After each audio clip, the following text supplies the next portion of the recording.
Al llegar a casa, vi una nota de mi hijo sobre la mesa de la cocina.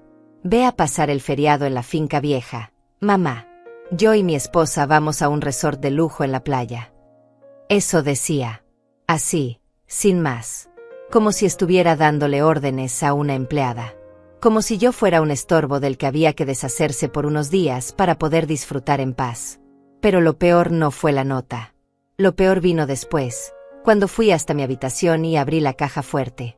Mis manos temblaban mientras marcaba la combinación, porque algo dentro de mí ya sabía lo que iba a encontrar. Y cuando la puerta se abrió, el vacío me golpeó como un puño en el estómago. Todo mi dinero había desaparecido. Cada billete que había ahorrado durante años. Cada centavo que guardaba para emergencias, para mi vejez, para sentirme segura. Desaparecido. Robado por mi propio hijo Diego y esa víbora de su esposa Luisa para irse de vacaciones a un resort de lujo.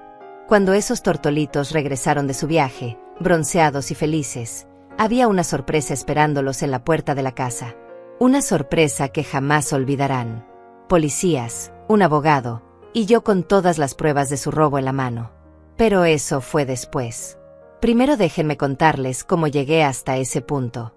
Mi nombre es Olivia Ortiz, tengo 68 años, y hoy voy a contarles la historia completa de cómo mi hijo me traicionó de la peor manera posible y cómo preparé mi venganza en silencio mientras ellos disfrutaban en la playa con mi dinero. Sé que muchos no entienden cómo una madre puede llegar a denunciar a su propio hijo. ¿Cómo puede romper ese lazo sagrado que se supone es inquebrantable?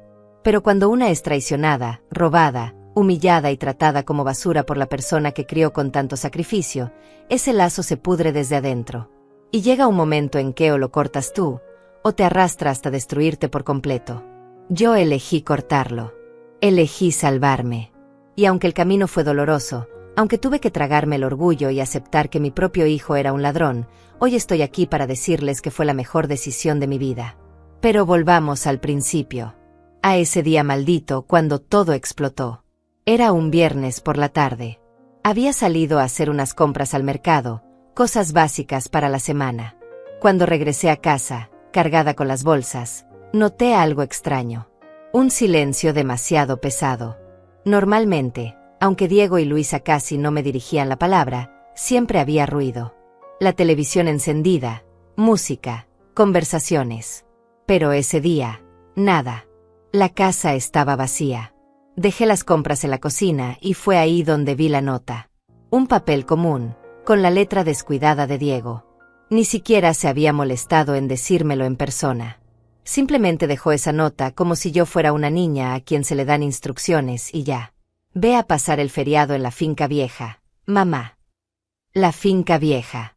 Así le decíamos a la pequeña propiedad en el campo que había pertenecido a mi madre. Un lugar humilde, sin lujos, a 2 horas de la ciudad. Diego sabía perfectamente que yo detestaba ir sola a ese lugar. Que me traía recuerdos dolorosos de cuando mi madre enfermó y tuve que cuidarla allí hasta sus últimos días.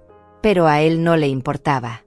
A él solo le importaba deshacerse de mí para poder irse tranquilo con su esposa.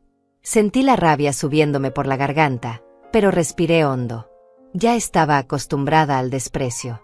A ser tratada como un mueble viejo en mi propia casa. Así que arrugué la nota, la tiré a la basura y decidí que iría a mi habitación a descansar un rato. Fue entonces cuando algo me hizo detenerme. Una corazonada. Un presentimiento horrible que me heló la sangre. Subí las escaleras casi corriendo y fui directo a mi habitación. Cerré la puerta con llave, aunque no había nadie más en la casa. Y caminé hacia el armario donde tenía escondida mi caja fuerte. No era gran cosa, una caja de seguridad mediana que había comprado años atrás, pero era mi seguridad. Ahí guardaba todo el dinero que había logrado ahorrar. Casi $15,000. Cada billete ganado con mi sudor, con años de trabajar limpiando casas ajenas, haciendo costuras, vendiendo comida los fines de semana. $15,000 que representaban mi única protección en este mundo. Marqué la combinación con dedos temblorosos. 6, 14, 28. La fecha de nacimiento de Diego. Qué irónica, ¿verdad? Protegí mis ahorros con la fecha del hombre que terminaría robándolos. La puerta se abrió con un clic suave. Y ahí estaba. El vacío absoluto. Ni un solo billete. Ni una moneda. Solo el forro de terciopelo rojo de la caja, burlándose de mí con su vacío obsceno. Mis piernas se doblaron y caí sentada en el suelo. No podía respirar. No podía pensar.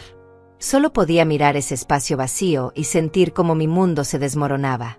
Me habían robado. Mi propio hijo me había robado.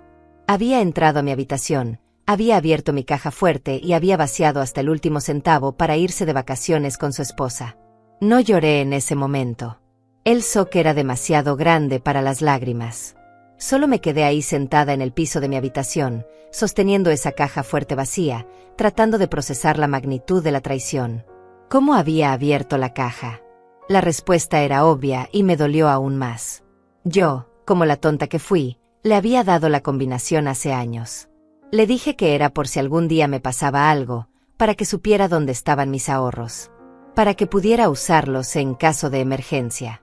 Jamás pensé que usaría esa información para robarme mientras estaba viva. Me levanté del piso con dificultad.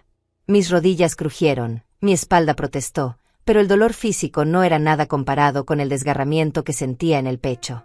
Volví a bajar las escaleras como autómata y busqué la nota en la basura. La alicé sobre la mesa y la volví a leer, esta vez entendiendo el mensaje completo. Ve a pasar el feriado en la finca vieja, mamá. No era una sugerencia. Era una orden. Querían que me fuera. Necesitaban que estuviera lejos para poder disfrutar de su casa, de su espacio, de su vida, sin la presencia incómoda de la vieja estorbo.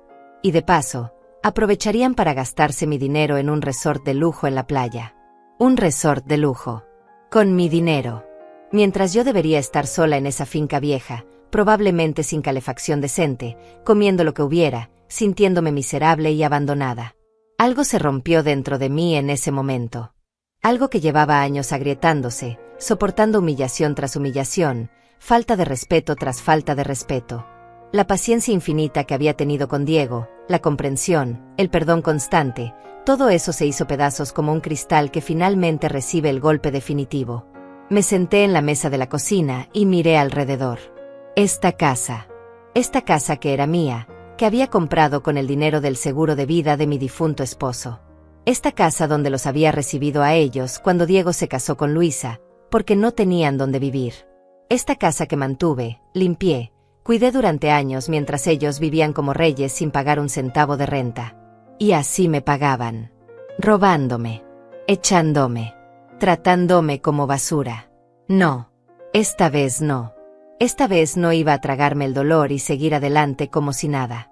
Esta vez no iba a fingir que todo estaba bien cuando claramente todo estaba podrido hasta la raíz. Me quedé sentada en esa mesa de cocina durante horas, sintiendo como la rabia y el dolor se mezclaban dentro de mí formando algo nuevo. Algo frío y calculador que jamás había sentido antes. Porque verán, durante toda mi vida fui la mujer que aguantaba, que perdonaba, que se sacrificaba sin esperar nada a cambio. Fui la madre abnegada, la viuda fuerte, la abuela que algún día esperaba ser. Pero en ese momento, sentada frente a esa nota miserable y con mi caja fuerte vacía arriba, entendí algo fundamental. Entendí que toda esa bondad, todo ese sacrificio, toda esa paciencia infinita solo me había convertido en una víctima fácil para dos sanguijuelas que veían en mí nada más que una fuente de recursos a explotar. La tarde se convirtió en noche. Las sombras se alargaron en la cocina y yo seguía ahí, inmóvil, procesando, pensando, recordando cada señal que había ignorado, cada bandera roja que había decidido no ver porque era más cómodo creer que mi hijo aún me amaba, que aún le importaba aunque fuera un poco. Pero las señales siempre estuvieron ahí, claras como el agua. Recordé las veces que faltaba dinero de mi cartera y yo me convencía de que lo había gastado y olvidado. Las joyas de mi madre que misteriosamente desaparecieron y Diego juró no saber nada al respecto. Los extractos bancarios que empecé a notar con cargos extraños hace meses, pero que nunca investigué a fondo porque confiar en mi hijo era más fácil que enfrentar la verdad. La forma en que Luisa me miraba cuando creía que yo no la veía, con ese desprecio apenas disimulado, como si mi sola existencia le resultara ofensiva. Todo estaba ahí. Yo simplemente me había negado a verlo porque aceptar que tu propio hijo es capaz de robarte, de usarte, de despreciarte, es un dolor demasiado grande para procesarlo de golpe. Así que lo hacía de a poco. Un poquito cada vez. Una pequeña traición aquí, otra allá. Hasta que llega el momento en que la traición es tan grande, tan descarada, tan brutal, que ya no puedes ignorarla más. $15,000. Se llevaron $15,000. ¿Saben cuánto tiempo me tomó ahorrar esa cantidad? Años. Décadas incluso. Cada dólar guardado con sacrificio, negándome cosas básicas, usando ropa vieja, comiendo poco, caminando en lugar de tomar el autobús para ahorrar el pasaje. Cada billete representaba horas de trabajo agotador, de rodillas destrozadas limpiando pisos ajenos, de ojos cansados cosiendo hasta la madrugada, de madrugadas preparando comida para vender. Y ellos se lo llevaron todo en un segundo. Para irse a tomar piñas coladas en una playa mientras yo debería estar sola y abandonada en una finca destartalada. La humillación era casi peor que el robo en sí. La forma tan casual en que lo hicieron, tan confiados de que yo no haría nada, de que me tragaría esta como me había tragado todo lo demás. La arrogancia de dejar esa nota, ni siquiera teniendo el valor de decírmelo a la cara, simplemente dándome órdenes como si fuera su sirvienta. Cuando finalmente me levanté de esa silla, ya era de noche cerrada. Mis huesos crujieron, mi cuerpo protestó después de horas sin moverme, pero mi mente estaba cristalina, fría, determinada. No iba a ir a la finca vieja. No iba a obedecer esa orden como una perra obediente. No iba a quedarme callada y esperar a que regresaran de sus vacaciones de lujo para seguir siendo su cajero automático personal. Esta vez iba a hacer algo diferente. Esta vez iba a protegerme. Y si eso significaba convertirme en alguien que nunca pensé que sería, que así fuera. Subí de nuevo a mi habitación y saqué una maleta vieja del armario. Pero no para ir a la finca. Empecé a meter cosas importantes. Documentos, fotografías, algunas joyas que aún me quedaban, ropa suficiente para varios días. No sabía exactamente qué iba a hacer, pero sabía que necesitaba salir de esa casa antes de hacer algo de lo que pudiera arrepentirme. Mientras empacaba, mi mente trabajaba a toda velocidad. Necesitaba ayuda. Necesitaba a alguien en quien pudiera confiar, alguien que no fuera parte de esta familia podrida. Y solo había una persona que encajaba en esa descripción. Amela. Amelia era mi vecina de toda la vida. Nos conocíamos desde que ambas éramos jóvenes madres luchando por salir adelante. Ella enviudó unos años después que yo, y a través de las décadas nos habíamos convertido en algo más que vecinas. Éramos hermanas de vida, confidentes, el apoyo mutuo que necesitábamos en este mundo cruel. Pero incluso a Amelia le había ocultado la verdadera dimensión de lo mal que estaban las cosas en mi casa. Por orgullo, por vergüenza, por esa necesidad tonta de mantener las apariencias y pretender que todo estaba bien cuando claramente no lo estaba. Ya no más. El orgullo es un lujo que no podía permitirme. Terminé de empacar lo esencial, cerré la maleta y salí de mi habitación. Bajé las escaleras por última vez esa noche, apagué las luces y salí de la casa sin mirar atrás. Crucé el pequeño jardín que separaba nuestras propiedades y toqué a la puerta de Amelia. Ella abrió en camisón, con el cabello recogido en una trenza despeinada y los lentes de lectura colgando de una cadena en su cuello. Su expresión de sorpresa rápidamente se transformó en preocupación cuando vio mi cara y la maleta en mi mano. Olivia, ¿qué pasó? ¿Estás bien? No respondí.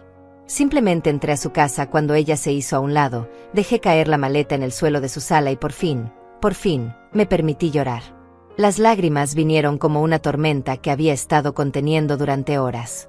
Sollozos profundos que sacudían todo mi cuerpo, años de dolor acumulados saliendo de golpe. Amelia me abrazó sin decir nada, dejándome desahogar, acariciando mi espalda como solo una verdadera amiga sabe hacer. Cuando finalmente pude hablar, le conté todo. Cada detalle. La nota, el dinero robado, los años de abuso silencioso que había soportado, las señales que había ignorado. Hablé durante horas mientras Amelia escuchaba con una expresión cada vez más horrorizada. Ese malnacido, murmuró ella cuando terminé. Ese desgraciado hijo tuyo y esa víbora de su mujer. Oír a alguien más validar mi dolor, confirmar que no estaba exagerando, que tenía todo el derecho de estar furiosa, fue liberador de una manera que no puedo explicar. Durante tanto tiempo me había convencido a mí misma de que quizás era yo el problema, que quizás era demasiado sensible, demasiado exigente, demasiado vieja y obsoleta para entender a las nuevas generaciones. Pero no. El problema no era yo. Eran ellos. Dos parásitos aprovechándose de mi bondad hasta dejarme seca. ¿Qué vas a hacer?, preguntó Amelia, pasándome otro pañuelo porque ya había empapado 3. No lo sé, admití. Por eso vine aquí. Necesito pensar con claridad y en esa casa solo puedo pensar en... No terminé la frase, pero Amelia entendió. En esa casa solo podía pensar en la traición, en el vacío de esa caja fuerte, en la arrogancia de esa nota. Te quedas aquí el tiempo que necesites, dijo ella con firmeza. Y mañana en la mañana, cuando hayamos dormido y tengamos la cabeza más clara, vamos a decidir qué hacer. Porque esto no se va a quedar así, Olivia. No voy a permitir que ese par de ladrones se salgan con la suya.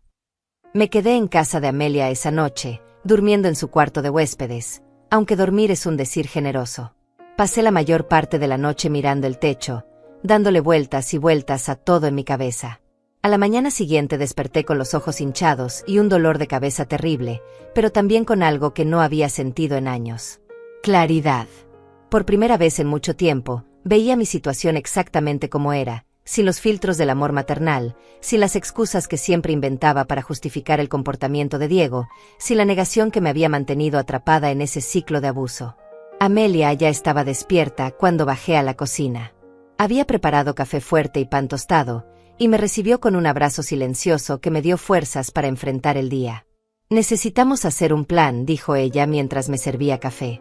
Porque intuyo que esto del dinero robado no es lo único que está pasando. Y tenía razón. Mientras desayunábamos, empecé a recordar y a conectar todos los puntos que había ignorado durante meses, quizás años. Las conversaciones que se cortaban abruptamente cuando yo entraba a una habitación. Las miradas cómplices entre Diego y Luisa que nunca entendí. Las veces que los escuché hablar en voz baja sobre planes y papeles que nunca me explicaron. Creo que esto viene de mucho antes, le dije a Amelia. Creo que han estado planeando algo más grande que solo robarme los ahorros. Amelia dejó su taza sobre la mesa con un golpe seco. Entonces necesitas pruebas. Evidencia concreta de todo lo que han hecho. Porque si vas a enfrentarlos, tienes que hacerlo con todo el peso de la ley de tu lado. Esas palabras fueron como un despertar. Tenía razón. No podía simplemente confrontarlos cuando regresaran del resort. Ellos negarían todo, me harían sentir loca, me convencerían de que yo había olvidado dónde puse el dinero, que estaba senil, confundida. Ya había visto ese patrón antes en situaciones menores. Diego tenía un talento especial para voltear las cosas y hacerme sentir culpable incluso cuando él era quien había hecho algo mal. ¿Pero cómo consigo pruebas?, pregunté, sintiendo que la determinación comenzaba a tambalear. ¿Tienes las llaves de tu propia casa? No. Amelia me miró con esos ojos inteligentes que siempre veían más allá de lo obvio. Ellos no saben que descubriste el robo. Probablemente piensan que estás obediente en la finca vieja. Tienes unos días, quizás una semana completa, para buscar en tu propia casa todo lo que necesites encontrar. La idea me aterraba y me energizaba al mismo tiempo. Registrar mi propia casa como si fuera una detective. Buscar pruebas contra mi propio hijo. Era doloroso solo de pensarlo, pero Amelia tenía razón. Era la única manera. Pasamos toda esa mañana planeando.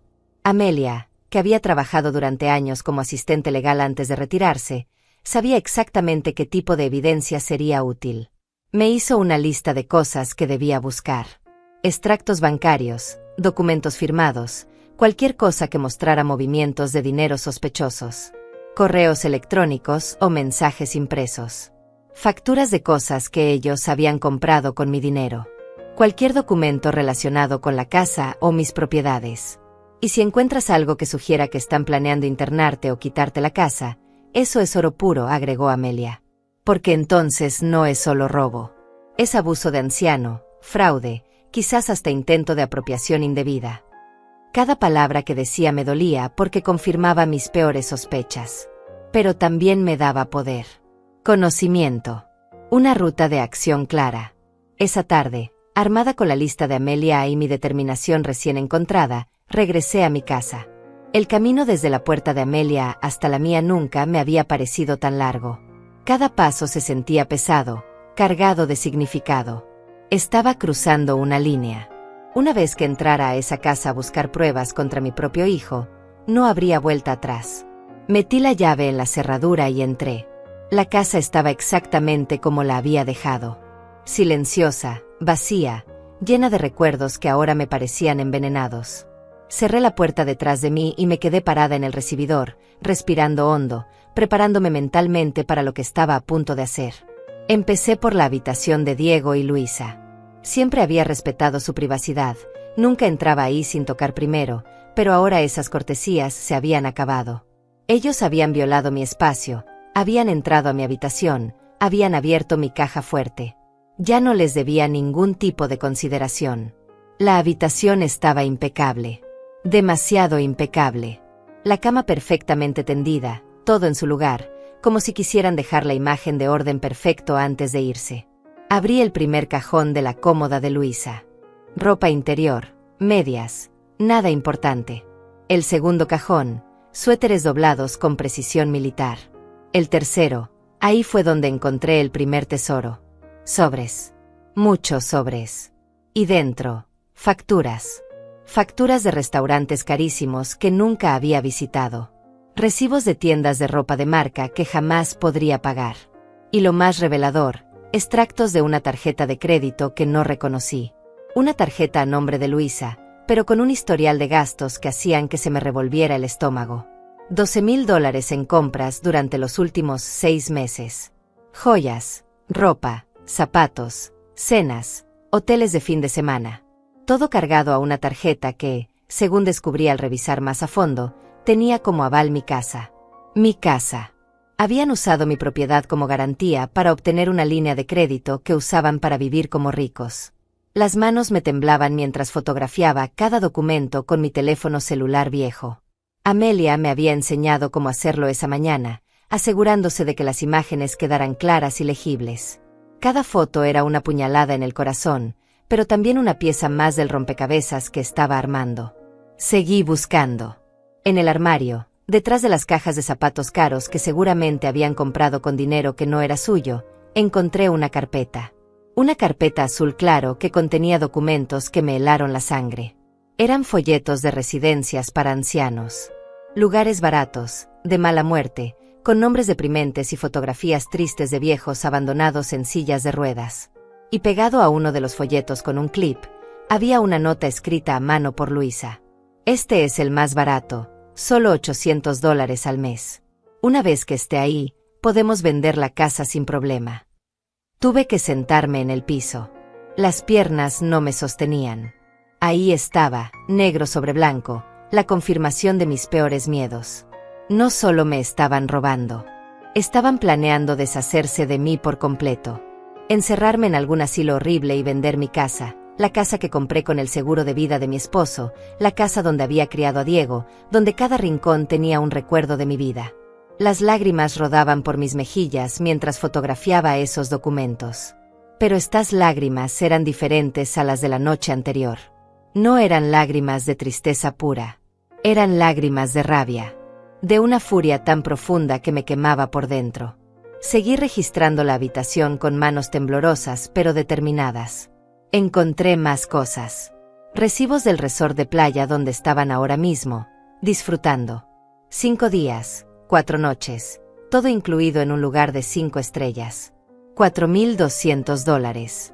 Pagado por adelantado. Con mi dinero. En el cajón de la mesita de noche de Diego encontré algo aún peor.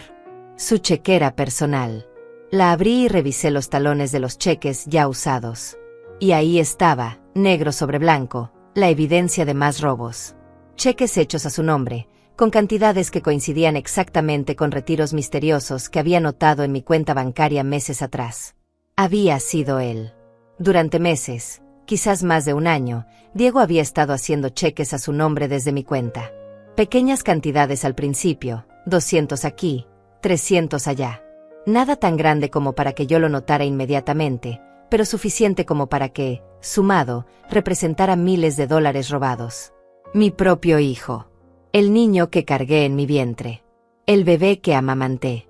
El niño que consolé en sus pesadillas. El adolescente cuyos estudios pagué trabajando doble turno. Ese mismo ser humano me había estado robando sistemáticamente, viéndome a los ojos cada día, sabiendo perfectamente lo que estaba haciendo. Fotografié cada cheque, cada recibo, cada documento comprometedor.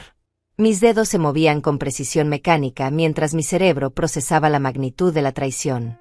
Cuando terminé con la habitación de ellos, tenía más de 70 fotografías en mi teléfono. 70 pruebas de robo, fraude y conspiración contra mí. Pero no había terminado. Amelia me había dicho que buscara en todas partes, y eso iba a hacer. Bajé a la sala y me dirigí al pequeño estudio donde Diego supuestamente trabajaba desde casa. Nunca me había permitido entrar ahí. Decía que necesitaba su privacidad, su espacio sagrado para concentrarse. Qué irónico que usara esa excusa cuando él no respetaba ninguno de mis espacios. La puerta estaba cerrada con llave, pero yo tenía un juego maestro de todas las llaves de la casa. Abrí y entré a lo que resultó ser el centro de operaciones de su traición. La computadora estaba apagada, pero sobre el escritorio había una pila de papeles que me llamó la atención inmediatamente. Los tomé con manos temblorosas y empecé a revisarlos. Eran documentos legales. Formularios de transferencia de propiedad. Borradores de poderes notariales. Y lo peor de todo, una tasación reciente de mi casa. Mi casa valía $280,000 según ese documento. Y alguien, presumiblemente Diego, había estado investigando cuánto tardaría en venderse, qué porcentaje se llevaría un agente inmobiliario, cuánto quedaría neto después de impuestos. Había hojas con cálculos escritos a mano. Números que revelaban planes meticulosos. Mamá en residencia, 800 al mes, 12 años aproximadamente hasta los 80, total $115,000. Sobran $165,000 para nosotros. Me calculaban la vida. Le ponían precio a cuánto tiempo viviría y cuánto les costaría mantenerme encerrada en un asilo mientras ellos disfrutaban del dinero de mi casa. 12 años. Me daban 12 años más de vida, como si fueran generosos al considerarlo. El dolor en mi pecho era físico. Una presión terrible que me dificultaba respirar. Me senté en la silla del escritorio de Diego y dejé que las lágrimas cayeran libremente sobre esos papeles malditos. ¿Cómo había llegado a este punto? ¿En qué momento el bebé que había traído al mundo se había convertido en este monstruo calculador que veía a su propia madre como un obstáculo financiero a remover? Pero no tenía tiempo para lamentarme. Fotografié todo. Cada cálculo cruel, cada documento legal, cada evidencia de sus planes. Luego seguí buscando. En uno de los cajones del escritorio encontré una libreta. La abrí y casi deseé no haberlo hecho. Era como leer el diario de un psicópata. Páginas y páginas de notas sobre mí, sobre mis rutinas, mis horarios, mis contactos, sobre mi salud, anotaciones de cada vez que mencionaba algún dolor o molestia, y comentarios al margen que me helaron el alma. Mamá olvidó dónde puso las llaves otra vez. Podemos usar eso. Se quejó de mareos esta mañana. Buena señal de deterioro. Amelia vino a visitarla. Tenemos que limitar ese contacto. Estaban documentando cada pequeño lapsus de memoria normal de una persona de mi edad como si fuera evidencia de senilidad. Estaban construyendo un caso para declararme incapaz. Para quitarme mi autonomía, mis derechos, mi libertad. La rabia que sentí en ese momento superó todo el dolor. Era una furia blanca, pura, que me quemaba desde adentro. ¿Así que querían jugar sucio? ¿Querían usar la ley y la manipulación para destruirme? Pues bien, dos podían jugar ese juego. Y yo tenía algo que ellos subestimaban completamente. Tenía la verdad de mi lado. Y ahora, tenía pruebas. Pasé horas en ese estudio, revisando cada papel, cada carpeta, cada rincón. Encontré más evidencia de gastos excesivos. Más recibos de cosas que habían comprado a mis espaldas. Incluso encontré mensajes impresos entre Diego y Luisa, conversaciones donde hablaban de mí con un desprecio que me partió el alma. Tu madre es tan ingenua, ni siquiera revisa los extractos bancarios. Es increíble lo fácil que es manipularla. No podemos esperar mucho más, ya está vieja, podría morirse antes de que podamos sacar provecho real. Sacar provecho. Esas eran las palabras que usaban. Como si yo fuera una inversión, un recurso a explotar antes de que perdiera todo su valor. Cuando finalmente salí de ese estudio, eran casi las 7 de la tarde. Había pasado todo el día en mi propia casa, sintiéndome como una intrusa, descubriendo horrores que nunca imaginé posibles. Mi teléfono estaba lleno de fotografías. Tenía evidencia suficiente para hundirlos, para demostrar cada robo, cada mentira, cada plan malicioso. Regresé a casa de Amelia con los hombros caídos, pero con un archivo digital que valía oro. Ella me esperaba ansiosa, y cuando le mostré todo lo que había encontrado, su rostro pasó por una gama de emociones que iban desde el shock hasta la indignación absoluta. Esto es suficiente, dijo después de revisar las fotografías durante casi una hora. Esto es más que suficiente para un caso criminal. Olivia, lo que te han hecho no es solo moralmente repugnante, es ilegal en múltiples niveles. Esa noche, Amelia hizo algunas llamadas. Tenía contactos de sus años trabajando en el bufete de abogados. A la mañana siguiente, teníamos una cita con un abogado especializado en casos de abuso de ancianos y fraude familiar. El abogado se llamaba Carlos Mendoza, un hombre de unos 50 años con cabello gris en las sienes y una expresión seria que inspiraba confianza. Nos recibió en su oficina un martes por la mañana, y durante 3 horas le mostré todo. Cada fotografía, cada documento, cada evidencia del robo sistemático y los planes de mis propios familiares contra mí. Carlos Mendoza no mostraba muchas emociones mientras revisaba el material, pero cuando terminamos, se recostó en su silla y soltó un suspiro largo. Señora Ortiz, dijo finalmente, en mis 25 años ejerciendo, he visto muchos casos de abuso familiar. Pero este es particularmente cruel. Y particularmente sólido desde el punto de vista legal. ¿Qué significa eso?, pregunté, mi voz apenas un susurro. Significa que tiene un caso criminal muy fuerte. Robo, fraude, apropiación indebida, conspiración para cometer fraude. Podría incluso argumentarse intento de secuestro si logramos probar que planeaban internarla contra su voluntad. Su hijo y su nuera podrían enfrentar cargos penales serios. Escuchar esas palabras dichas en voz alta por un profesional hizo que todo se volviera real de una manera que me asustó. Una cosa era estar furiosa y querer justicia en la privacidad de mi dolor. Otra muy distinta era sentarse frente a un abogado que te dice que tu hijo podría ir a la cárcel. ¿Y si no quiero que vayan a la cárcel?, pregunté. Si solo quiero recuperar mi dinero y que me dejen en paz. Carlos me miró con una mezcla de comprensión y firmeza. Señora Ortiz, entiendo que es su hijo. Entiendo el conflicto emocional. Pero necesita comprender algo importante. Estas personas no van a dejarla en paz. Los planes que descubrió no son fantasías pasajeras. Son planes concretos para despojarla de todo. De su dinero, de su casa, de su libertad. Si usted no toma acción legal fuerte ahora, ellos van a continuar hasta destruirla completamente. Sus palabras eran duras pero necesarias. Amelia, sentada a mi lado, tomó mi mano y la apretó con fuerza. Tiene razón, Olivia, dijo ella. Ya no puedes protegerlo. Él decidió no protegerte a ti. Esa frase me atravesó. Él decidió no protegerme a ti. Durante toda la vida de Diego, yo había sido su escudo contra el mundo. Lo protegí de todo. De la pobreza, del hambre, de las burlas, de las dificultades. Sacrifiqué todo para darle una vida mejor. Y cuando llegó su momento de protegerme a mí, cuando yo era la vulnerable, él eligió destruirme en su lugar. ¿Qué tengo que hacer?, pregunté finalmente, sintiendo como algo dentro de mí se endurecía, se volvía inquebrantable. Carlos abrió una carpeta nueva y sacó algunos formularios. Primero, vamos a hacer una denuncia formal a la policía. Con toda esta evidencia, van a tomar el caso seriamente. Carlos continuó explicando el proceso con una calma profesional que contrastaba con el torbellino de emociones que yo sentía. Segundo, vamos a proteger sus activos inmediatamente. Cambiaremos todas sus contraseñas bancarias, revocaremos cualquier acceso que ellos tengan a sus cuentas, y pondremos alertas de fraude en su nombre. Tercero, vamos a preparar documentación legal que establezca claramente que usted está en pleno uso de sus facultades mentales, para contrarrestar cualquier intento futuro de declararla incapaz. Cada palabra era un paso más hacia un punto sin retorno. Pero ya no había marcha atrás. Ya había cruzado esa línea cuando entré a registrar la habitación de mi hijo como si fuera una criminal. Ahora solo quedaba seguir adelante. Pasamos el resto de la mañana llenando formularios, firmando documentos, construyendo el caso legal. Carlos fue meticuloso, haciéndome preguntas detalladas sobre cada transacción sospechosa, cada momento en que noté algo extraño, cada interacción que en retrospectiva mostraba las verdaderas intenciones de Diego y Luisa.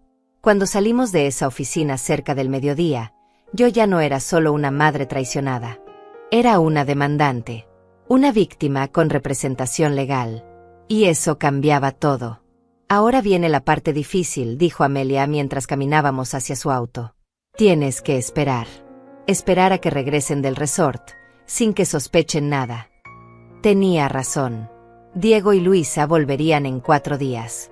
4 días durante los cuales yo tendría que contener toda esta rabia, todo este conocimiento, y actuar como si nada hubiera pasado. 4 días para preparar la trampa perfecta. Esa tarde, de vuelta en casa de Amelia, empecé a planear cada detalle. Carlos me había dado instrucciones claras. Nada de confrontaciones prematuras. Nada de revelar que sabía lo que habían hecho. Todo tenía que parecer normal hasta el momento exacto en que la policía se presentara con la orden. ¿Y si no puedo? Le pregunté a Amelia mientras tomábamos té en su cocina. ¿Y si los veo y no puedo controlarme? ¿Y si les grito todo lo que sé? Entonces piensa en esto, respondió ella con esa sabiduría que solo dan los años. Si explotas ahora, ellos tendrán tiempo de esconder pruebas, de inventar excusas, de voltear la historia contra ti.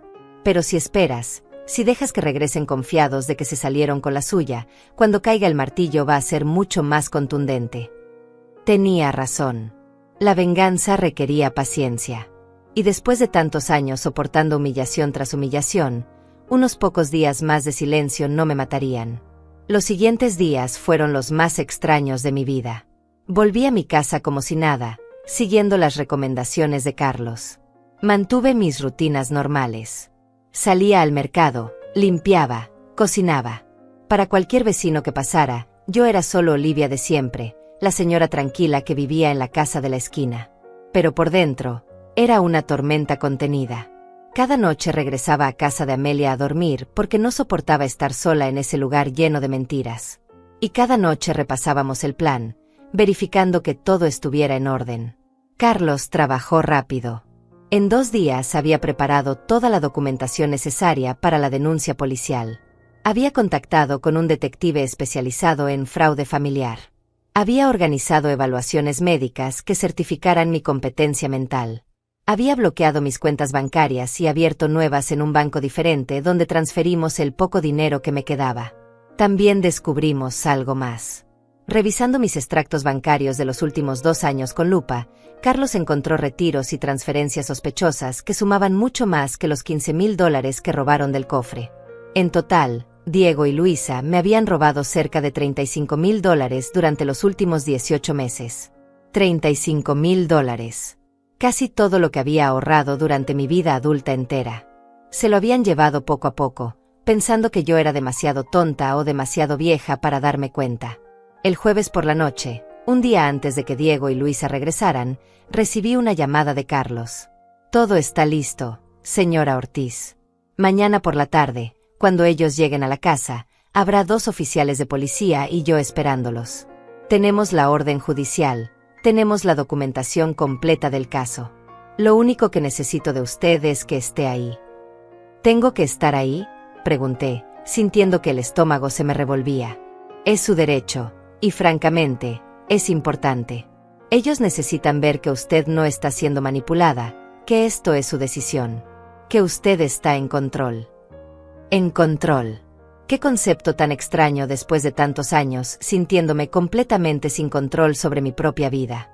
Esa última noche antes del día D, como Amelia lo llamaba, apenas pude dormir. Me quedé despierta mirando el techo, pensando en todo lo que había pasado para llegar hasta este punto. Pensando en el Diego niño que corría hacia mí con los brazos abiertos cuando lo recogía del colegio. En el Diego adolescente que me abrazaba y me decía que era la mejor mamá del mundo. En el Diego adulto que me miraba con desprecio y me robaba mientras dormía. ¿En qué momento se había roto? ¿En qué momento mi hijo se había convertido en este extraño cruel que veía en mí solo una fuente de recursos a explotar? No tenía respuestas. Solo tenía dolor y una determinación férrea de no dejarme destruir. El viernes amaneció gris y frío. Amelia me preparó un desayuno que apenas pude tocar. Mis manos temblaban mientras intentaba llevarme la taza de café a los labios. Va a estar bien, me decía Amelia una y otra vez. Van a recibir lo que merecen. A las 2 de la tarde, Carlos llegó a casa de Amelia para recogerme. Veníamos en su auto. 2 patrullas nos seguirían discretamente. El plan era simple. Yo esperaría en mi casa con Carlos y los oficiales. Cuando Diego y Luisa llegaran, los oficiales se identificarían y procederían con la denuncia formal y el interrogatorio. El camino a mi casa fue corto, pero se sintió eterno. Cada calle familiar, cada árbol que había visto miles de veces, parecía diferente ahora. Como si estuviera viendo mi vida desde afuera, como si fuera otra persona viviendo esta pesadilla. Entramos a la casa a las 3. Los 2 oficiales, un hombre mayor de expresión seria llamado Alejandro y una mujer joven pero de mirada dura, se presentaron formalmente y revisaron el perímetro. Carlos repasó conmigo una última vez lo que iba a pasar. Cuando lleguen, déjeme hablar a mí primero, dijo. Los oficiales les informarán sobre la denuncia. Probablemente van a negar todo, van a intentar manipular la situación. No se deje provocar. Manténgase firme. Recuerde todo lo que encontró, todas las pruebas que tenemos. Asentí, aunque por dentro sentía que me estaba desmoronando. Me senté en el sofá de mi propia sala, flanqueada por extraños que estaban ahí para protegerme de mi propia familia. Qué triste era todo esto. A las 4:30 escuchamos un auto detenerse frente a la casa. Mi corazón empezó a latir tan fuerte que pensé que todos podían escucharlo. Pasos en el jardín. El sonido de llaves. La puerta abriéndose. Y ahí estaban. Diego y Luisa entraron a la casa cargando maletas, con la piel bronceada y sonrisas relajadas en sus rostros. Sonrisas que se congelaron instantáneamente cuando vieron la escena frente a ellos. ¿Qué? Diego dejó caer su maleta.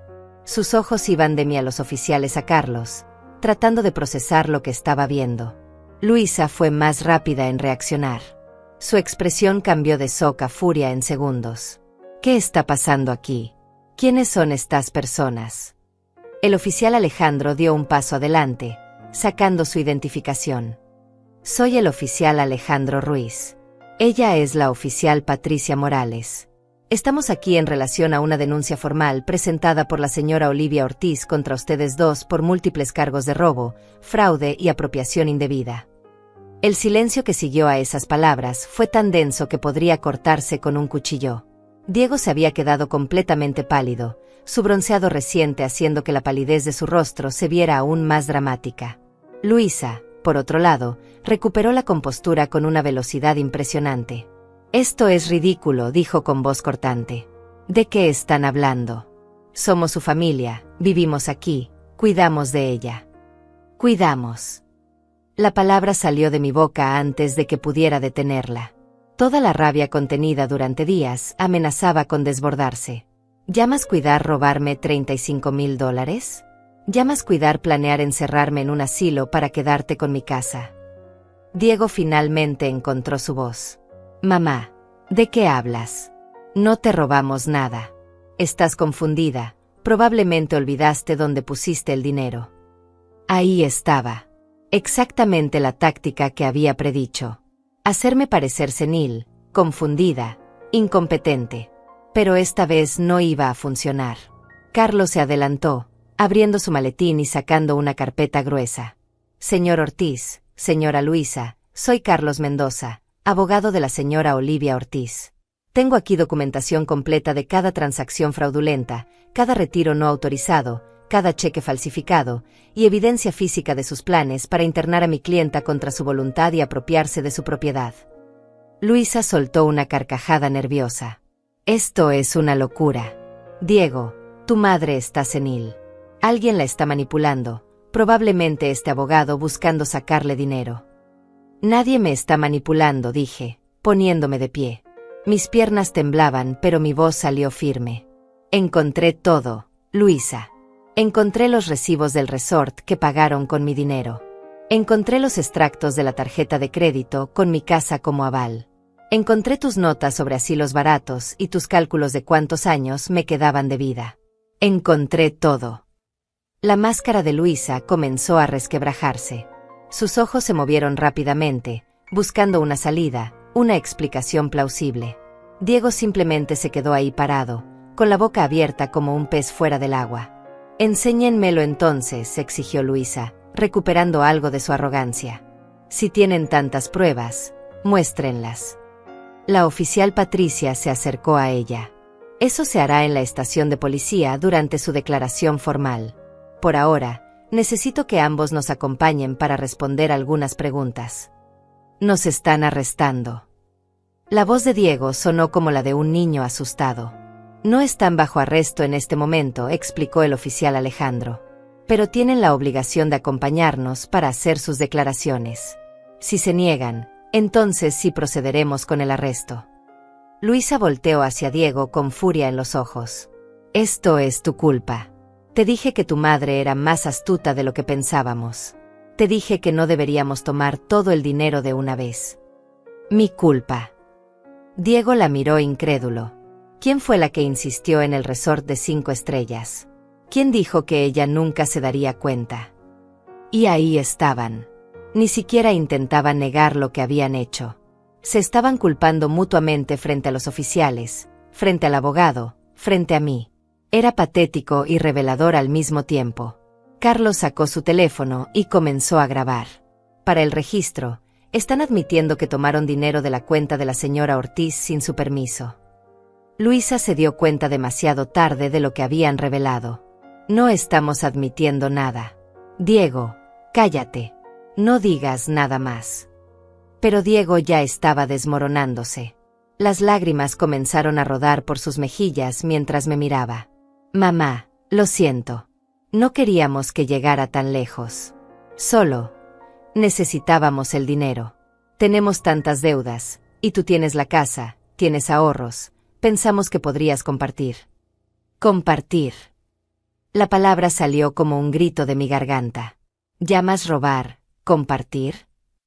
¿Llamas planear encerrarme en un asilo, compartir? Te di todo, Diego. Todo. Trabajé hasta destrozarme el cuerpo para que tú tuvieras comida, ropa, educación. Y así me pagas. Robándome en mi propia casa mientras duermo. No fue robar, intentó defenderse Diego débilmente. Eres mi madre, pensé que algún día todo eso sería mío de todas formas. Algún día cuando yo muriera, dije, sintiendo como cada palabra se clavaba en mi pecho como un clavo. Pero no podías esperar a que muriera naturalmente, ¿verdad? Tenían que acelerar el proceso. Encerrarme, aislarme, matarme lentamente de tristeza en algún asilo horrible mientras ustedes vivían en mi casa y gastaban mi dinero. Luisa había perdido todo rastro de compostura. Esto es absurdo. Esa casa es demasiado grande para ella sola. Está desperdiciando espacio. Nosotros somos jóvenes, tenemos una vida por delante, necesitamos recursos para crecer. Y yo ya no merezco nada porque soy vieja, terminé la frase por ella. Esa es tu lógica, ¿verdad, Luisa? Los viejos no merecen dignidad, no merecen respeto, no merecen sus propios recursos porque ustedes, los jóvenes, los necesitan más. Suficiente, interrumpió el oficial Alejandro. Señor Ortiz, señora Luisa, tienen que acompañarnos ahora. Pueden llamar a un abogado desde la estación. Diego dio un paso hacia mí, extendiendo las manos en súplica. Mamá, por favor, no hagas esto. Soy tu hijo. Podemos arreglarlo, te devolveremos el dinero, lo prometo. ¿Con qué dinero?, pregunté amargamente. Según los recibos que encontré, se gastaron $4,200 solo en el resort. Tienen deudas de $12,000 en tarjetas de crédito. No tienen nada para devolverme porque se gastaron todo viviendo por encima de sus posibilidades mientras me robaban. Luisa soltó una maldición y se dirigió hacia la puerta. No voy a seguir escuchando esto. Diego, vámonos. No pueden irse, dijo la oficial Patricia, bloqueándole el paso. Como dije, pueden venir voluntariamente o bajo arresto. Ustedes eligen. La tensión en la habitación era insoportable. Diego lloraba abiertamente ahora, un espectáculo patético de un hombre de 35 años que finalmente enfrentaba las consecuencias de sus acciones. Luisa estaba furiosa, con el rostro rojo y los puños apretados, pero atrapada sin salida. Está bien, dijo finalmente Diego con voz quebrada. Iremos. Pero mamá, por favor, piénsalo bien. Una vez que hagamos esto oficial, no hay vuelta atrás. Nuestra relación quedará destruida para siempre. Nuestra relación quedó destruida el día que decidiste que robarme era aceptable, respondí con una calma que no sabía que poseía. El día que planificaste encerrarme en un asilo como si fuera basura de la que hay que deshacerse. Tú destruiste esta relación, Diego. No yo. Los oficiales escoltaron a Diego y Luisa fuera de la casa. Los vi subir a la patrulla, Diego todavía llorando, Luisa con la mandíbula apretada y odio puro en los ojos. Mientras el auto de policía se alejaba, sentí que mis piernas finalmente cedían. Carlos me sostuvo del brazo y me ayudó a sentarme de nuevo en el sofá. Lo hizo muy bien, señora Ortiz. Sé que fue difícil, pero lo hizo perfecto. Sus admisiones fueron grabadas. Todo está documentado. ¿Y ahora qué pasa?, pregunté, sintiendo de repente un cansancio abrumador. Ahora van a ser interrogados formalmente. Con toda la evidencia que tenemos y sus propias admisiones, lo más probable es que el fiscal presente cargos criminales.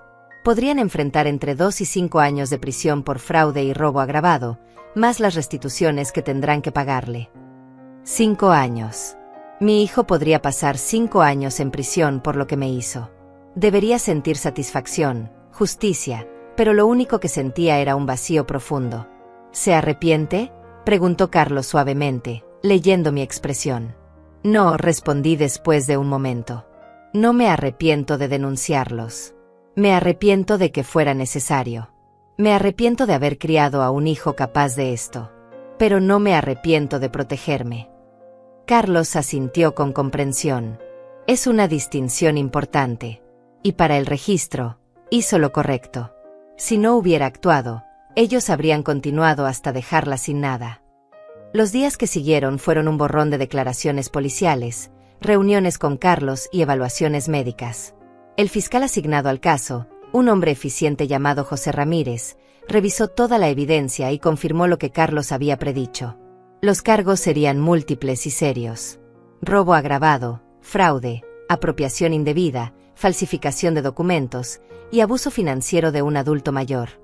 Cada cargo llevaba su propia sentencia potencial.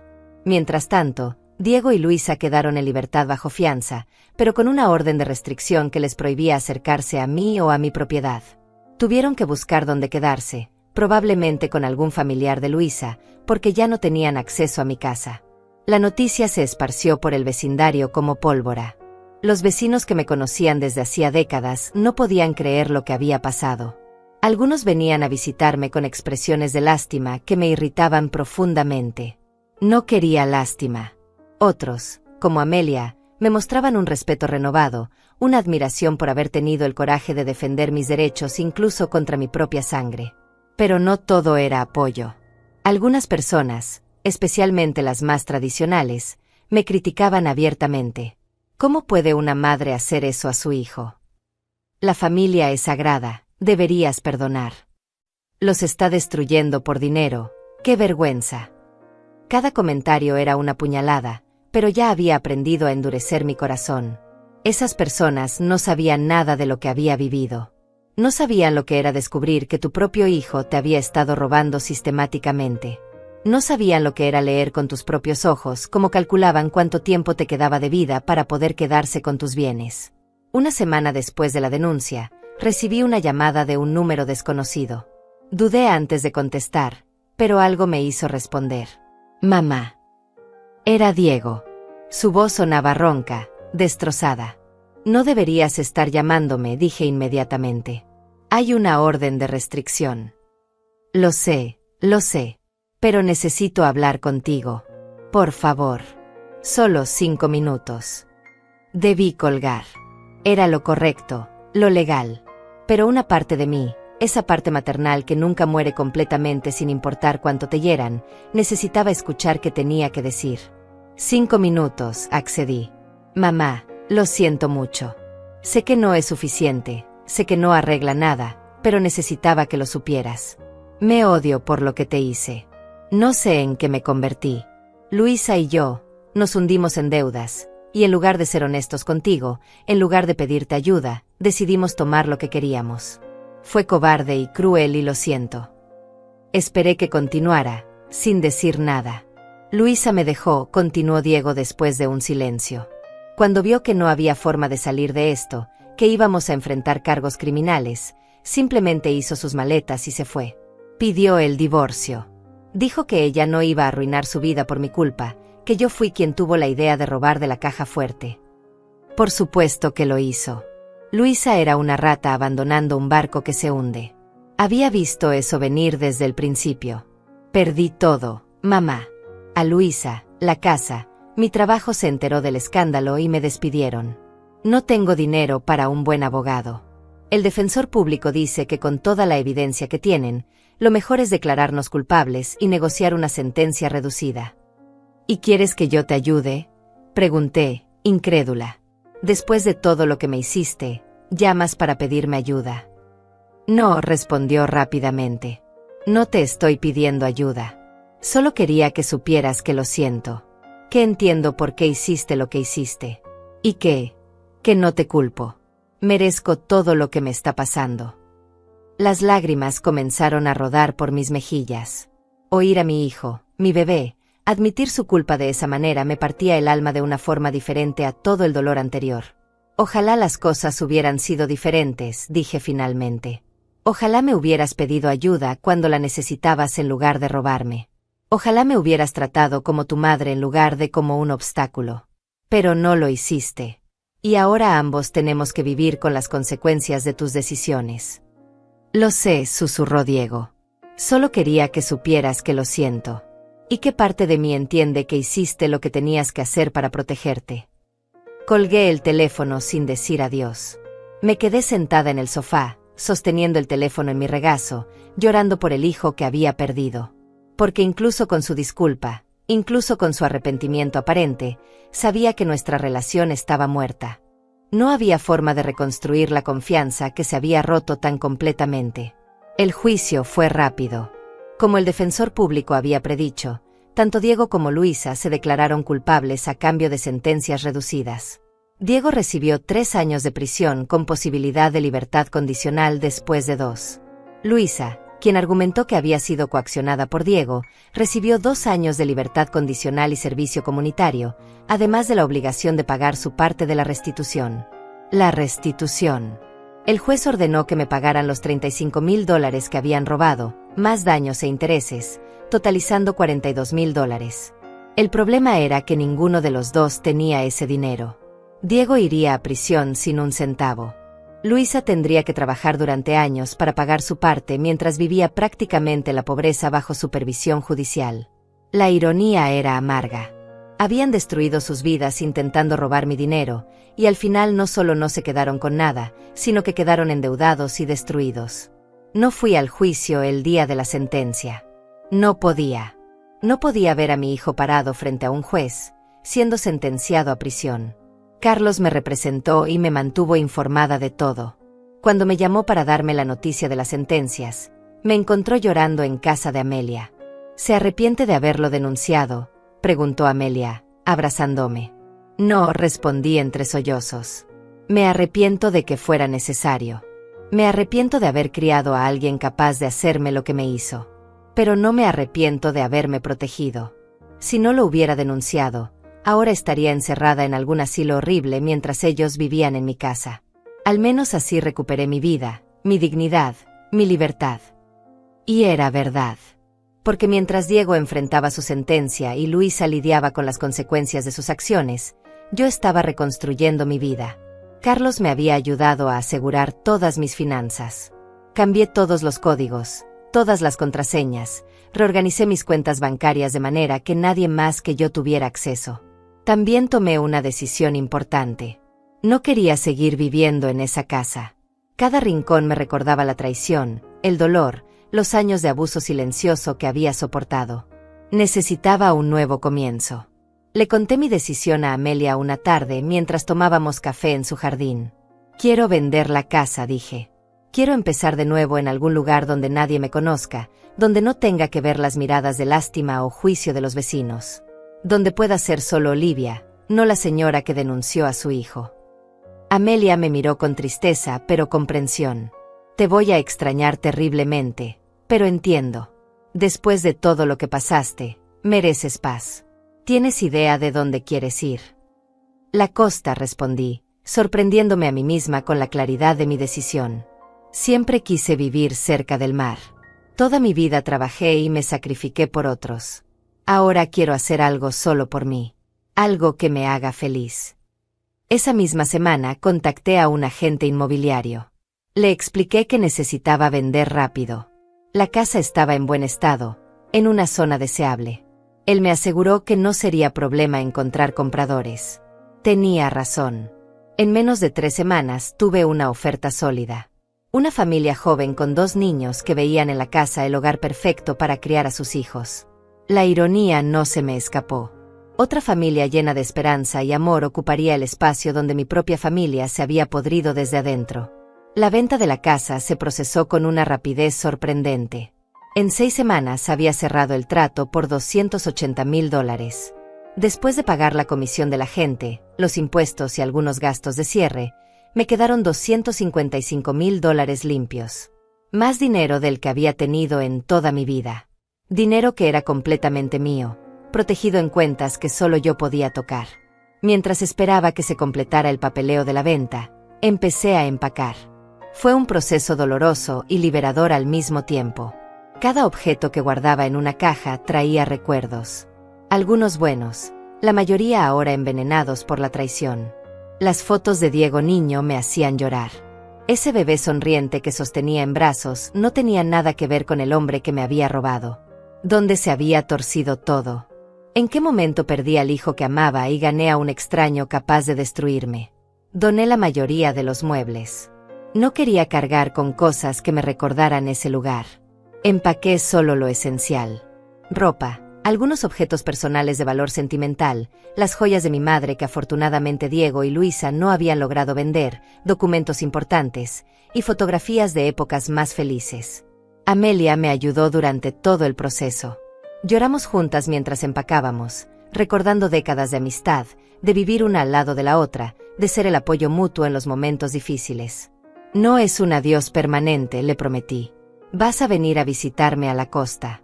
Pasaremos días en la playa, tomaremos vino al atardecer, seremos 2 viejas escandalosas disfrutando de la vida. Ella se rió entre lágrimas. Más te vale cumplir esa promesa, Olivia Ortiz.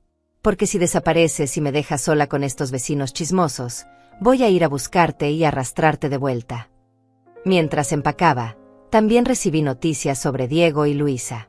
A través de Carlos me enteré de que Luisa efectivamente había pedido el divorcio y estaba viviendo con sus padres, trabajando en 2 empleos para empezar a pagar la restitución ordenada por el juez. Su vida de lujos había terminado abruptamente. Ahora era solo otra persona luchando por llegar a fin de mes, cargando con el peso de sus crímenes. Diego estaba en prisión. No había ido a visitarlo, ni planeaba hacerlo. Carlos me mantuvo informada de su situación. Al parecer, la realidad de la cárcel lo había golpeado duramente. Estaba en terapia obligatoria, participando en programas de rehabilitación. Su abogado había mencionado que Diego hablaba constantemente sobre su arrepentimiento, sobre cómo había destruido su vida y la mía por codicia y estupidez. Pero el arrepentimiento no cambiaba lo que había hecho. No devolvía los años de confianza rota. No borraba las noches que pasé sin dormir después de descubrir su traición. No sanaba las heridas profundas que había dejado en mi alma. Una semana antes de la mudanza, recibí una carta. Venía de la prisión. De Diego. Me quedé mirando el sobre durante horas antes de atreverme a abrirlo. Parte de mí quería quemarlo sin leer. Otra parte, esa parte maternal que nunca muere completamente, necesitaba saber qué tenía que decir. Finalmente, con manos temblorosas, abrí la carta. Mamá, comenzaba. Sé que no tengo derecho a escribirte. Sé que probablemente ni siquiera leas esto. Pero necesito intentarlo. Necesito que sepas algunas cosas. Primero, te pido perdón. No por lo que hice, porque sé que eso es imperdonable. Te pido perdón por haber sido tan ciego, tan egoísta, tan monstruosamente cruel que fui capaz de traicionar a la única persona que siempre estuvo ahí para mí. Aquí en prisión tengo mucho tiempo para pensar. Demasiado tiempo. Y todos los días pienso en cómo llegué a este punto. Cómo pasé de ser tu hijo a ser tu ladrón. No tengo excusas. Las deudas, la presión de Luisa, nada de eso justifica lo que hice. La verdad es que me volví un hombre débil y cobarde. En lugar de enfrentar mis problemas, en lugar de pedirte ayuda como un adulto responsable, decidí que era más fácil robarte. Me convencí de que algún día todo eso sería mío de todas formas. Así que ¿qué importaba tomarlo ahora? Pero importaba. Importaba porque era tu seguridad, tu tranquilidad, el resultado de décadas de sacrificio. Importaba porque era tu derecho decidir qué hacer con tu propio dinero. Importaba porque yo no era un hijo cuidando de su madre, sino un parásito destruyendo a su anfitrión. Supe que vendiste la casa. No te culpo. Yo también querría alejarme de todos los recuerdos dolorosos. Espero que donde sea que vayas, encuentres paz. Espero que puedas reconstruir una vida donde no tengas que preocuparte de que alguien te traicione o te robe. No te estoy pidiendo que me perdones. No merezco tu perdón. Solo quiero que sepas que tenías razón en todo. Tenías razón en denunciarme. Tenías razón en protegerte. Tenías razón en elegirte a ti misma cuando yo había elegido destruirte. Si algún día, dentro de muchos años, cuando salga de aquí y haya logrado reconstruir algo de mi vida, si algún día quisieras hablar conmigo, estaré aquí, esperando. Pero si nunca quieres volver a verme, también lo entenderé. Es tu derecho. Es lo menos que merezco. Cuídate, mamá. Y por favor, sé feliz. Después de una vida entera de cuidar a otros, especialmente a un hijo ingrato como yo, mereces cada momento de felicidad que puedas encontrar. Con todo el arrepentimiento del mundo, Diego. Terminé de leer la carta con lágrimas corriendo por mi rostro. No eran lágrimas de perdón o reconciliación. Eran lágrimas por lo que pudo haber sido y nunca sería. Por la relación madre-hijo que había muerto el día que él decidió que robarme era aceptable. Doblé la carta cuidadosamente y la guardé en una caja con otras cosas de Diego que no podía tirar pero tampoco quería ver regularmente. Algún día, quizás en años, podría releerla. O quizás no. El tiempo lo diría. El día de la mudanza llegó más rápido de lo esperado. La empresa de mudanzas llegó temprano en la mañana para cargar las pocas cajas que me llevaba. El resto de los muebles y objetos se habían vendido, donado o tirado. Amelia estaba ahí, por supuesto. Me ayudó con los últimos detalles, revisando cada habitación para asegurarse de que no olvidara nada importante. ¿Estás segura de esto?, me preguntó mientras cerrábamos la puerta principal por última vez. Más segura que nunca, respondí, entregándole las llaves a los nuevos dueños que esperaban emocionados para tomar posesión de su nuevo hogar. Amelia me llevó al aeropuerto. Mi destino era un pequeño pueblo costero a 1200 kilómetros de distancia. Un lugar que había descubierto durante mis búsquedas en Internet, un pueblo tranquilo con casas frente al mar y una comunidad pequeña pero acogedora. Ya había comprado un departamento ahí. Nada lujoso, pero perfecto para mí. 2 habitaciones, una cocina luminosa, y lo más importante, un balcón con vista directa al océano. Había pagado en efectivo, $120,000, dejándome con suficiente dinero para vivir cómodamente el resto de mis días sin preocupaciones financieras. En el aeropuerto, Amelia y yo nos abrazamos durante largos minutos, ninguna queriendo soltar a la otra. «Llámame cuando llegues», dijo ella, secándose las lágrimas. «Y cada día después de eso si es necesario. No creas que te vas a librar de mí tan fácilmente». «No querría librarme de ti nunca», respondí, apretando sus manos. «Eres mi hermana de vida, Amelia. Nada va a cambiar eso». El vuelo fue tranquilo. Pasé las 3 horas mirando por la ventana, viendo cómo el paisaje cambiaba debajo de mí. Cada kilómetro que me alejaba de mi antigua vida se sentía como un peso menos sobre mis hombros. Cuando el avión aterrizó y salí al aire cálido y salado de la costa, sentí algo que no había sentido en años. Esperanza. La esperanza de que tal vez, solo tal vez, los últimos capítulos de mi vida podrían ser diferentes. Podrían ser míos. Tomé un taxi hasta mi nuevo departamento.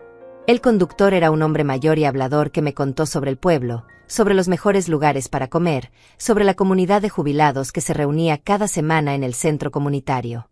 «¿Viene a retirarse aquí?», preguntó con una sonrisa amable.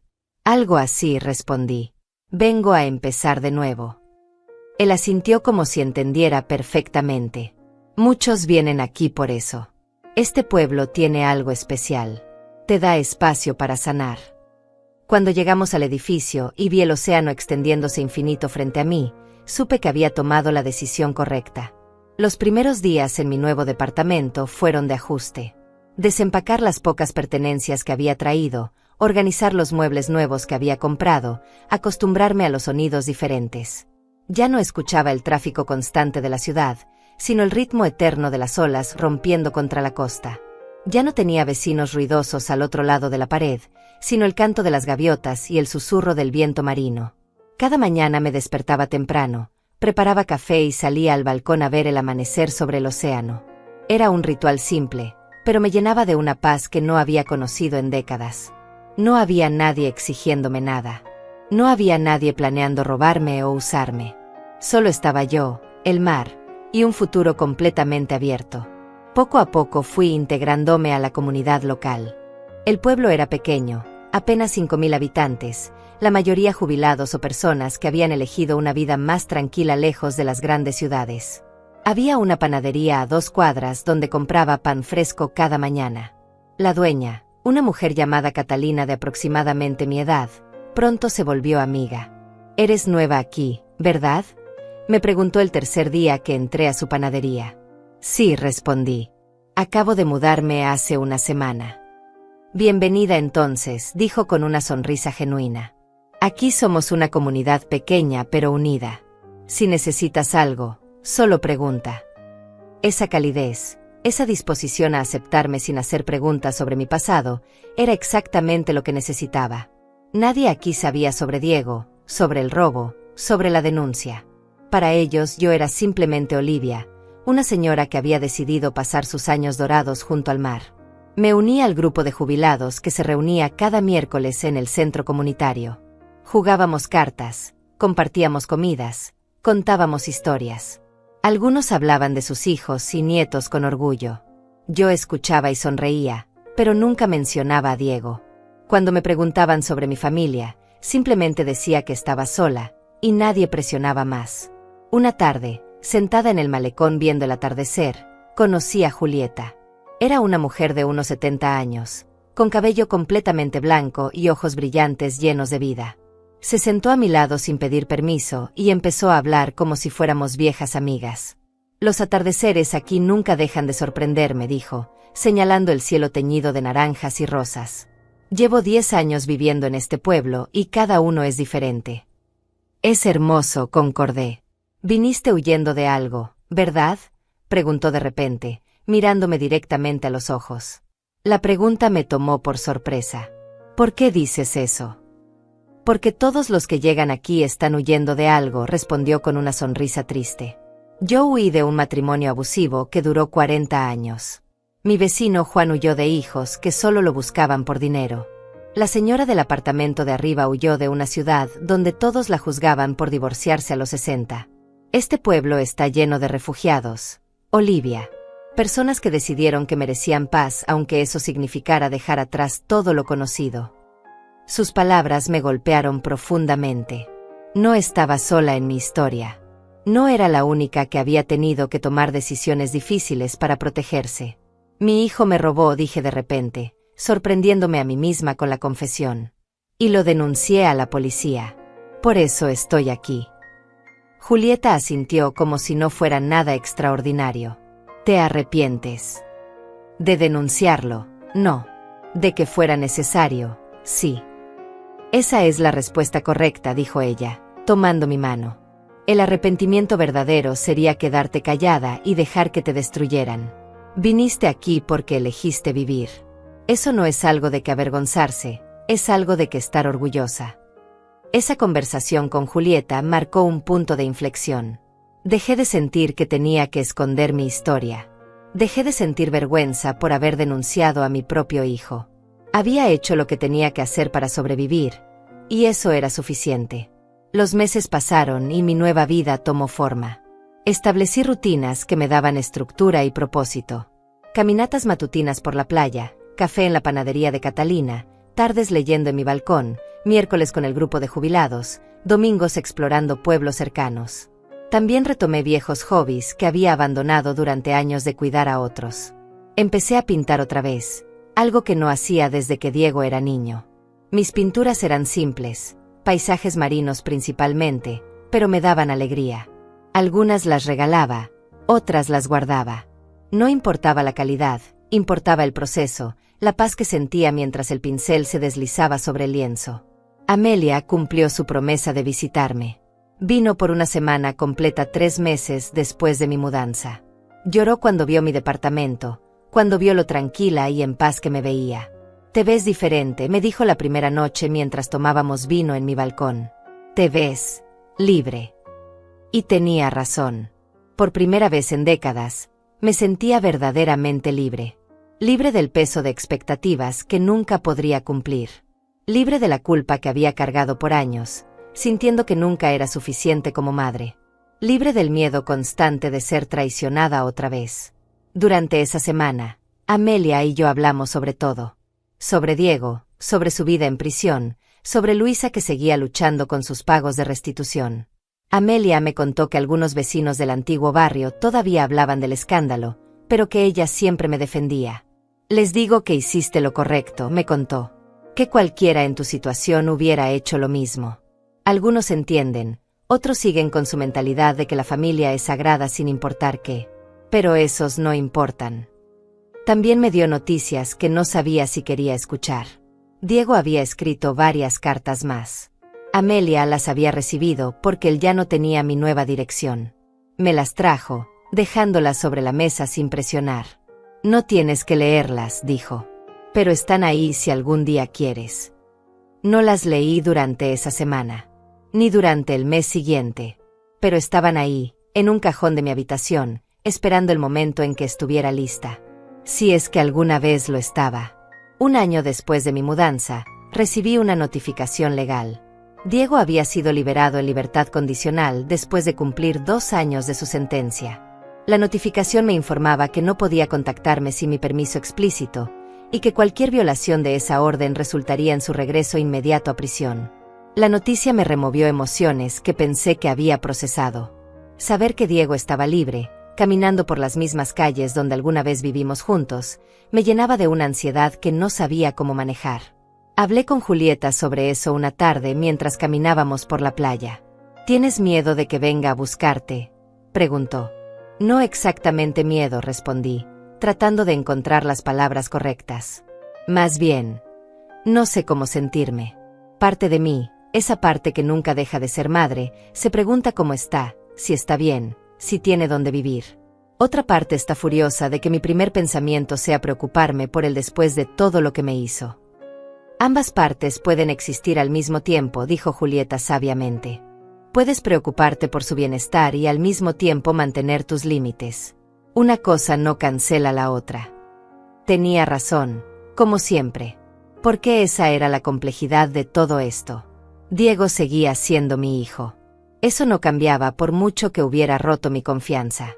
Pero ya no era mi responsabilidad salvarlo o protegerlo de las consecuencias de sus acciones.